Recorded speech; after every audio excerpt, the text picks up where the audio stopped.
안녕하세요. 경제 알려주는 경제마요입니다. 앞으로 여러분과 다양한 경제적 지식을 나누려고 합니다. 오늘은 달러의 역사에 대해 이야기하겠습니다. 달러가 전 세계 기축통화인 것은 모두 다 아는 사실인데요. 왜 기축통화가 되었을까요? 그것은 바로 1944년부터 시작됩니다. 2차 세계대전이 끝날 무렵 미국은 명실상부 세계의 초강대국으로 성장해 있었습니다. 미국은 태평양 전쟁에서 승리했고 또 상대적으로 다른 유럽 열강들은 전쟁의 피해가 막심했으니까요. 전쟁이 끝날 무렵 1944년 뉴햄프셔주 브레튼 우즈에서 연합국들이 모여 금융회의를 엽니다.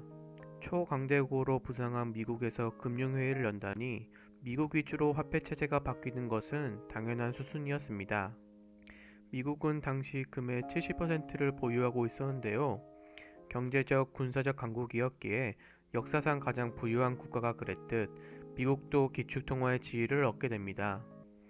위 체제에서 중요한 단어는 근본이제인데요. 근본이제는 현금의 기반을 금으로 하는 고전적인 화폐 체제입니다.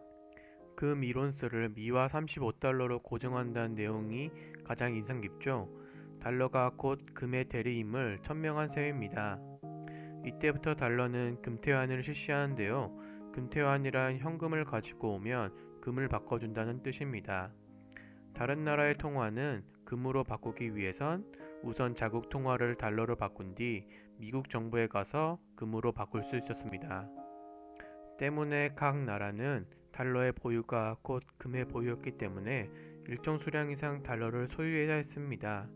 때문에 달러의 위상이 높아지고 달러는 기축통화가 될 수 있었습니다. 하지만 달러의 위기는 곧 찾아왔습니다. 세계대전이 끝나고 세계는 자유진영과 공산주의 진영으로 나뉘게 되어 미국은 소련과 군비 체제 경쟁을 하게 되고 1960년대에는 베트남 전쟁까지 치르게 됩니다. 전쟁을 하면 당연히 전쟁 비용이 발생하는데요. 미국은 이를 화폐를 찍어내는 걸로 감당을 합니다. 돈이 필요하니까 돈을 찍어낸다? 찍어내는 건 가능할지 몰라도 이건 금의 보유량만큼 달러를 찍어야 하는 근본이제를 반하는 정책이었습니다. 당연히 화폐를 많이 찍어내면 화폐의 가치가 하락합니다. 시장에서 사람들의 돈의 총량이 천억일 때와 1조일 때 물가의 차이는 심하겠죠. 같은 천원을 가지고 있어도 시중에 돈의 양이 많으면 화폐 가치가 하락하여 실질적인 가치는 다르게 됩니다. 뭐든 공급이 많으면 가치는 하락하기 때문이죠. 하지만 이론스에 35달러를 주겠다는 브레튼 우즈 체제에 의하면 사람들이 요구하면 미국 정부는 금태환을 해줘야 하는데 금은 없고 달러는 많으니 미국은 지불 능력을 의심받기 시작합니다. 미국의 금태환 능력이 의심되니 달러는 위험자산으로 분류가 되고 각 나라는 안전자산인 금을 확보하려 합니다. 이에 각국은 미국에게 보유 달러를 금으로 바꿔달라 금태환을 요구하게 됩니다. 닉슨 대통령은 각국의 금태환 요구에 대응을 합니다. 1971년 8월 15일 닉슨 대통령은 금태환 중지를 선언합니다. 우리 이제 금 달러로 안 바꾸죠? 선언을 해버립니다. 가지고 있는 금의 총량에 비해서 발행한 화폐가 많으니 금을 바꿔줄 수 없게 돼버린 것이죠. 그러다 보니 미국은 그냥 약속을 깨버리기로 마음먹습니다. 아니 약속을 안 지키다니? 전 세계는 충격을 받습니다. 세계 경제는 혼란의 도가니로 들어가 버리죠. 이 사건을 사람들이 큰 충격을 받았다 하여 닉슨 쇼크라고 부릅니다. 미국이 전 세계에 뒤통수를 세게 쳐버린 사건이었죠. 결국 닉슨 쇼크 이후 선진 10개국은 워싱턴 스미소니언 박물관에 모여 협정을 합니다. 금의 보유량보다 달러의 발행량이 많으니 달러의 가치부터 하락시킵니다. 그렇게 1온스당 35달러에서 38달러로 달러의 가치를 하락시킵니다. 미국 입장에서 금을 바꿔주는데 숨이 트이게 된 것이죠. 닉슨이 뒤통수를 쳐서 달러의 가치가 의심받는 상황이었지만 기축통화의 지위는 결국 유지합니다. 이는 미국의 달러를 대체할 수단이 딱히 없었기 때문인데요. 이를 미국도 알고 그런 뒤통수를 친 게 아닐까요? 그렇게 세계 사람들의 의심의 눈초리를 받으며 달러는 기축통화의 지위를 유지합니다. 하지만 곧 달러 기축통화의 위상을 손상시킬 위기가 찾아옵니다. 바로 1차 오일 쇼크입니다. 오일 쇼크는 제4차 중동전쟁 때문에 발생한 것인데요. 중동전쟁은 이스라엘과 아랍 사이에 발생한 전쟁입니다. 미국은 산유국들의 눈을 피해 이스라엘에 무기를 공수하려 했지만 갑작스러운 돌풍으로 비행기가 추락하며 들통이 나는데요. 이에 열받은 아랍 세계는 오펙 회의에서 원유 가격을 약 2배 올리고 매월 원유 생산을 5%씩 줄이겠다고 결정합니다.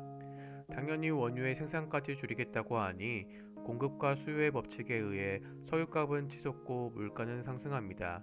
결국 순식간에 원유 가격은 약 4배가 뜁니다. 또 당시에는 천연에너지, 원자력 발전 등 석유 에너지를 대체할 만한 수단이 없었기 때문에 경제적인 타격은 더욱 컸습니다. 물가가 상승하고 경제가 위축되는 스태그플레이션이 발생합니다.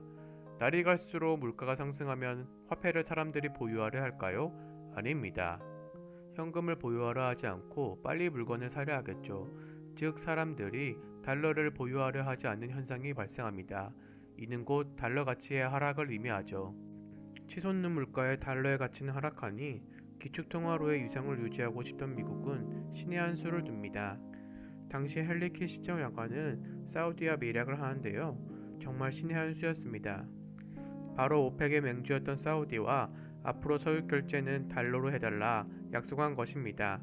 대신에 미국이 사우디 왕가의 안정과 안보를 보장해주는 거래였죠. 사우디가 달러로만 결제를 하기 시작하자 오펙의 나라들은 하나둘 달러로 석유를 결제하기 시작합니다. 석유 가격은 치솟는데 석유를 사려면 달러가 필요하니 당연히 세계 각국은 달러를 확보하려고 노력하겠죠. 수요가 많아지는 것은 화폐의 강세를 뜻합니다. 결국 다시 달러의 위상은 높아졌습니다. 이렇게 달러는 근본위지에서 석유 기반 화폐로 변신합니다. 페트로달러 체제가 등장하는데요. 페트로달러란 석유를 판매해 얻은 달러를 뜻하지만 넓은 의미로 달러가 석유 기반 기축통화된 현 시스템을 말합니다. 이 이후 미국은 석유를 기반으로 한 기축통화 지위를 유지 중이며 미국 중앙은행인 연준은 강력한 힘을 가지게 되었습니다. 오늘은 달러의 기축통화 역사에 대해서 알아보았는데요. 유익했다면 구독과 좋아요 부탁드립니다. 앞으로도 유익한 경제 이야기로 찾아뵙도록 하겠습니다.